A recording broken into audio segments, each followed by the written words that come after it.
Hi, Andy XL back with another NFXL podcast on draft day. And here's just 3 points of interest or 3 points of curiosity that might be interesting to watch on draft day.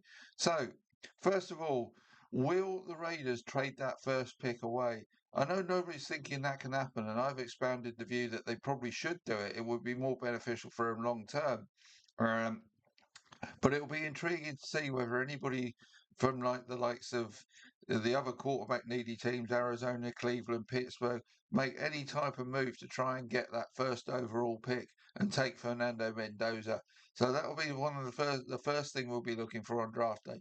The second thing, with the Bengals trading the 10th overall pick to the Giants in exchange for defensive tackle Dexter Lawrence, that could have an impact on the top half of round one in this draft, and maybe for one player in particular. Jeremiah Love. And what do the Steelers do off the back of the news that Aaron Rodgers is not complying with their request to let them know his plans before draft day? Right, to the first point. I think the Dexter Lawrence trade is a great one for both teams. The Bengals got what they need now to challenge. The Giants get another draft pick to build a young roster that can mount a serious challenge probably in a year or two. The Giants got pick 10 as a result of that trade, and for me, that is a much better spot to meet their first need or needs than pick 5, which they already had. As a result, I think the Lawrence trade has increased the likelihood of the Giants listening to offers for that fifth pick from teams that want to move up. And for me, the Giants will be looking for interior O lineman, a cornerback, and obviously a DT or even two, having lost Lawrence in this trade.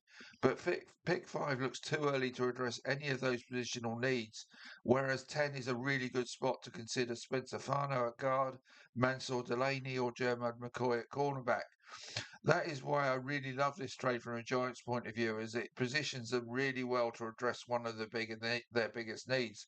With pick 5, the options are to even trade it away or take the best player available, regardless of need. With Fernando Mendoza pretty much a lock to go first overall, the likes of Arvell Reese, David Bailey, Caleb Downs, Jeremiah Love, Sonny Styles, Ruben Bain could all be options for the Giants to consider with pick 5. If they took Reese, Bailey, or Bain as edge guys, that would also give them room to potentially trade Kayvon Thibodeau away, should they choose to. So once again, the Lawrence trade has increased their opportunities to improve their roster all around. Caleb Downs at safety or Sonny Styles at inside linebacker seem less likely, as these are positions of relative strength for the Giants right now. But what about the Jeremiah Love at running back? Well, given how well Cam Scatterbo did before he got hurt last season, and that they also have Tyrone Tracy, once again, this is not a position of need, or doesn't seem to be a position of need for the Giants. Scatterbo was averaging 77 scrimmage yards and pretty much a touchdown a game for the first 7 games he played before getting hurt. Tracy averaged just shy of 70 yards a game, but was not as potent in the touchdown department with just 4. Assuming Scatterbo's recovery from injury is going to plan, the Giants have a perfectly good 1-2 punch at running back, and they're young, without adding Love to the mix. If they did take Love with pick 5, that might allow them to listen to trade offers for Tracy potentially. And if they could get a defensive tackle in exchange for Tracy, that would work out well for them. Whilst I think Love may be the best player in this draft, he doesn't look like a particularly good fit for what the Giants need right now. But given how good I think he could be, taking him can never be a bad idea. However, what if the Giants think they have what they need in Scatterbo and Tracy? Where does that leave Love in terms of possible landing spots? Well, pick 1 will be Mendoza's and almost certainly to the Raiders. The Jets at pick 2 have Brees Hall. The Cardinals at 3 have James Conner and plenty of support behind him, leaving Tennessee at 4 as the most likely top 5 option for Love if the Giants are not in play. Although you couldn't rule out Arizona, but that probably means that Connor's days there are numbered. For me, they would be wise to Tennessee would be wise to take Love as an upgrade and succession plan for Tony Pollard. And again, as with Connor in Arizona, might well lead to Pollard being traded away. But they could also go edge or offensive tackle, which may be more urgent needs for them right now. With the Giants now owning the 10th pick, the only team between 6 and 10 that might look at taking Love are Washington. But they've added both Rashad White and Jerome Ford to go with Bill Krosky Merritt. So They do not seem to have Love on their mind when they added White and Ford.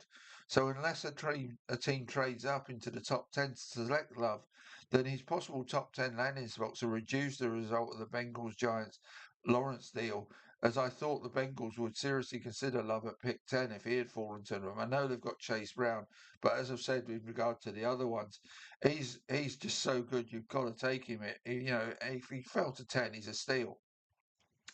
The teams that are in biggest need at running back in this draft look to be Dallas, Jacksonville, and Seattle. Jacksonville do not have a first round pick to barter with, so they'd have to give up future draft capital. Seattle have the 32nd pick, so same applies to them really. So neither of these teams are in a particularly good position to trade up to take Love. That leaves Dallas. Now the Giants are hardly likely to be keen to trade the 5th pick to a major rival, and the same can be said of the Commanders at 7. So the Commanders' only route might be to approach the Cardinals or Titans for the 3rd and 4th picks. That would likely cost them picks 12 and 20 in this draft, but that could well be a splash move that the type of splash move that Jerry Jones loves to make, and might also suit the Titans in terms of their needs in this draft, and indeed the Cardinals.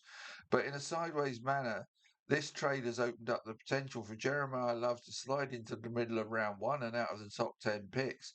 I still cannot conceive that happening, as he is that good. Somebody will surely take him or move up to get him early in this draft. But the possibility is there now, where it was not prior to that trade happening. So where Love lands is going to be an intriguing part of this draft.